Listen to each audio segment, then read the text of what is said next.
also have the captain of the Northern Station, who is the chief police officer for our whole district, the Hayes Valley Western Addition.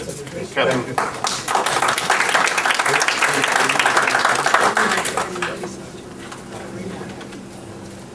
I just want to say thank you for all the hard work that you've done.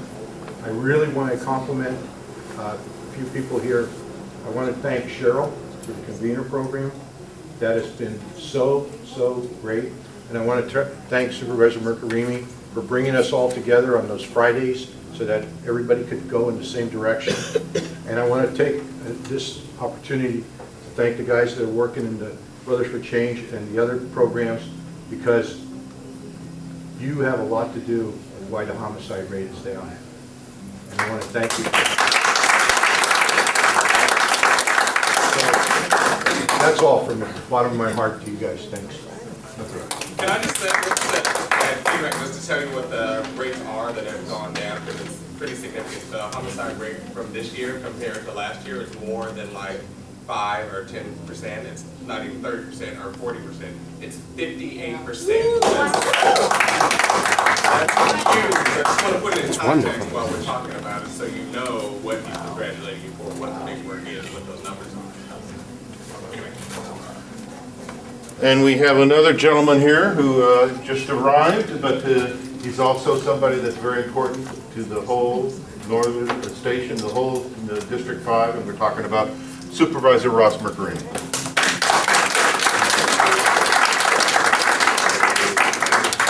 Nice to see everybody. I don't know if you recognize, but Public Defender Adachi is here too.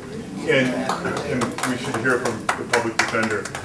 I know that there are a lot of people who want to weigh in, but when I came into elected office in 2005 here, things were not calm in our area, and things were highly distressed, and that had been chronically true for many years in many pockets of our district, in particular in the Hayes and the Western Addition.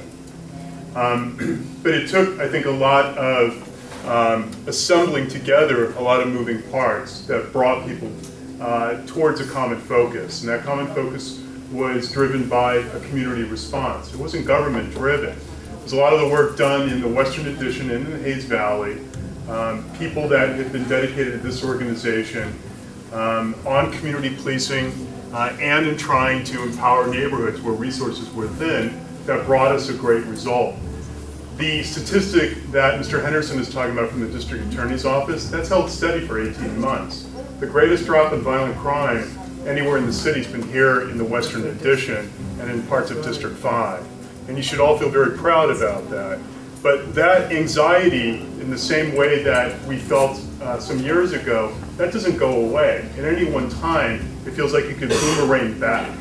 And it could boomerang back, especially in a year when we have such an economic crisis, that there won't be the level of investment that has been before. Because it's been good in our district with regard to funding CBOs and getting the kind of enrichment on programs and attention that locally were missing, in years past. That isn't going to be that way this year, and it's not going to be for next year either. So more of that community prowess, that know-how is going to have to sort of compensate for what isn't coming from City Hall. But this level of activity, take it sincere as you possibly can, had not ever happened before in the 24 years that I lived in this area, where you see police and where you see community, where you see district attorney, where you see public defender, and where you see CBOs directed towards the same compass of community empowerment. Because it's more than just like, move the criminal from my street. Now it's about the question of poverty. Now it's the question about sort of the rehabilitation of our neighborhoods where it had been neglected. Coming out of a 45-year of redevelopment that governed the Western Addition in Japantown, this is a whole new land use era. And a lot of people didn't even know that that era has now ended as of January 2009. What controls we didn't have now reverted back to the city and county of San Francisco on land use. That gives us greater influence in calling into question what is the vision for this area.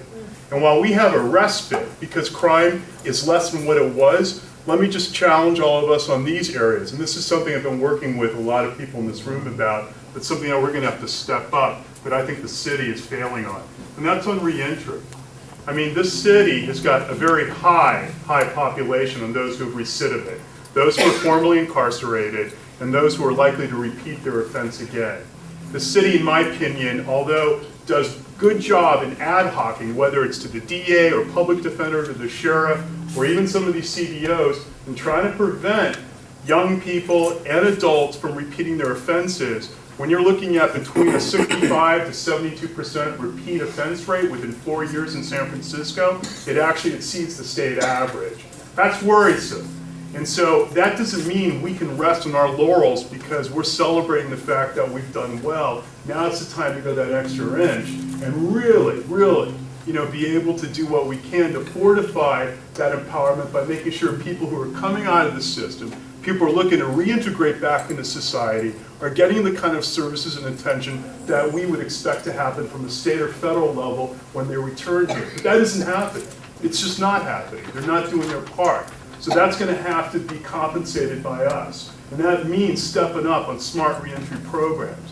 And all the players that are here from community to government is going to have to figure out what are those best programs in order to receive people coming out of the system so that they are getting what we would expect them to, so that their lives are also put on the right track that we would expect, so that they don't become another statistic. And the second thing is that when there's a respite, I'd like to see greater resolution of unresolved cases, especially homicide cases. And I think that while the police are doing a good job, there's been a lot of pressure applied in trying to get to the bottom of, now's the time for trust building between community and law enforcement, that it's again the wrong message to send to the community at all that it's okay to commit a violent crime with impunity. And that the fact is, if people are lamenting about the fact that they're not getting the proper response from city government, or not wondering why people are coming forward to provide witnesses, we got a problem. It's a structural defect.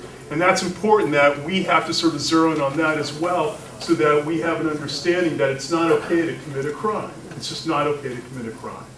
In that regard, when somebody has been murdered and they're wondering why they're not getting the response that they would like. And there are a lot more of this population that's coming to City Hall seeking answers, and those answers are far from being told. So these are the things that I think we can compensate for when we have made such great progress now. But I want to say thank you to everybody who's worked so hard. I don't see Richard Johnson here, but I know long before... He's in Minnesota. I see. Well, he's probably doing pretty pleasing there.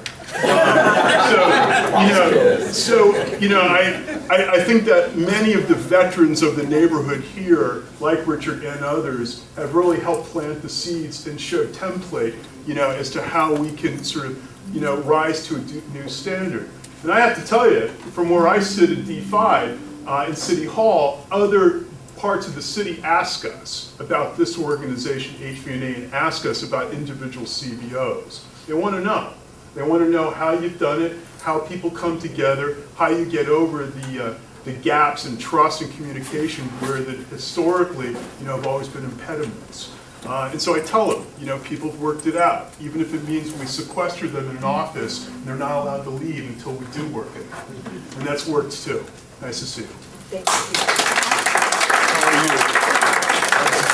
We got a few more minutes for questions. Come on, we have the city attorney, the district attorney.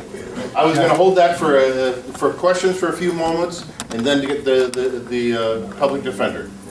Why don't we just do the... Do you want to just do the public defender? Yeah, I'll stay over for some questions. No, okay. Well, then one of the, we have the, and I want to mention, the public defender is here, and that means every single city department that said they would be here is here.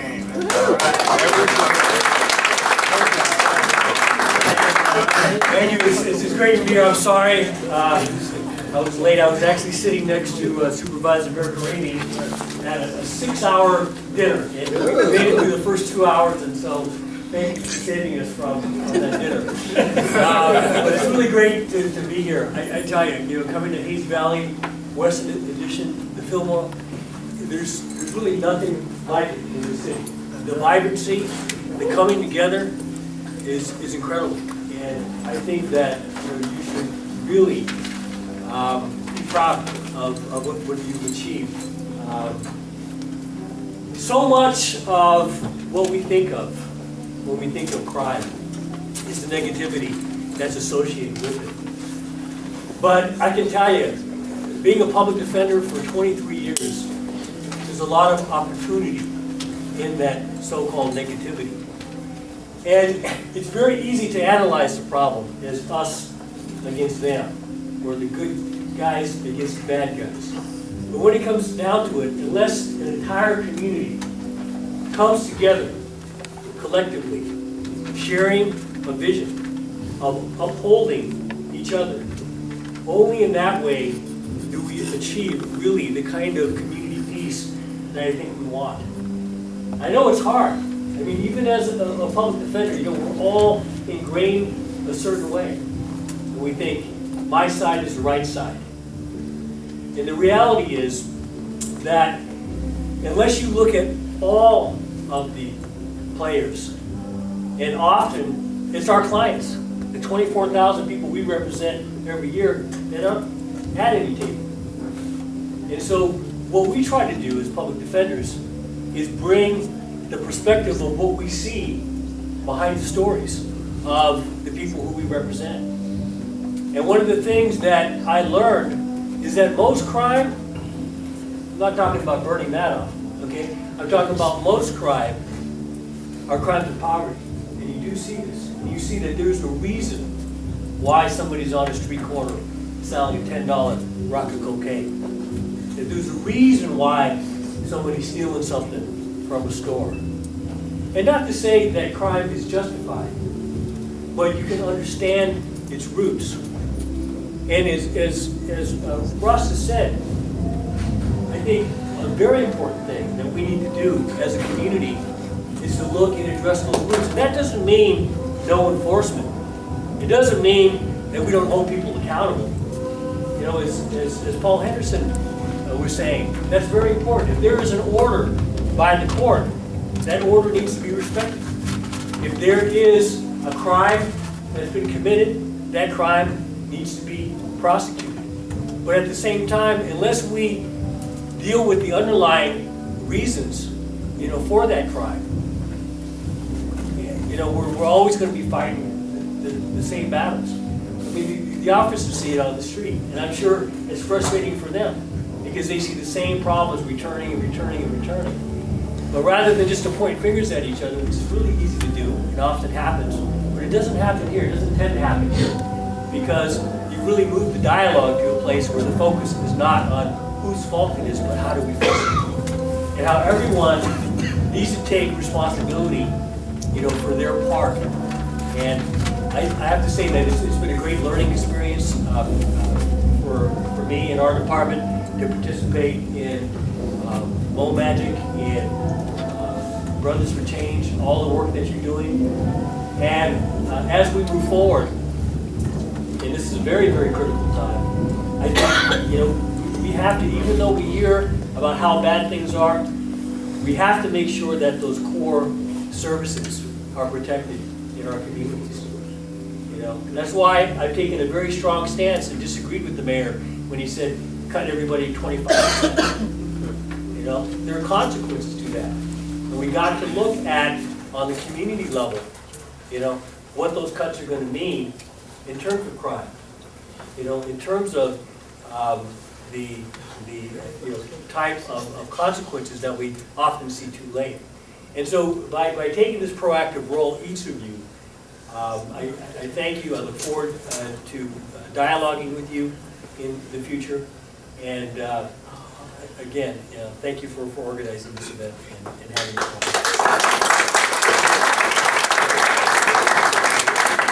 Well, we're lucky, you know, we have a number of city departments that are still here. Do we have questions for them?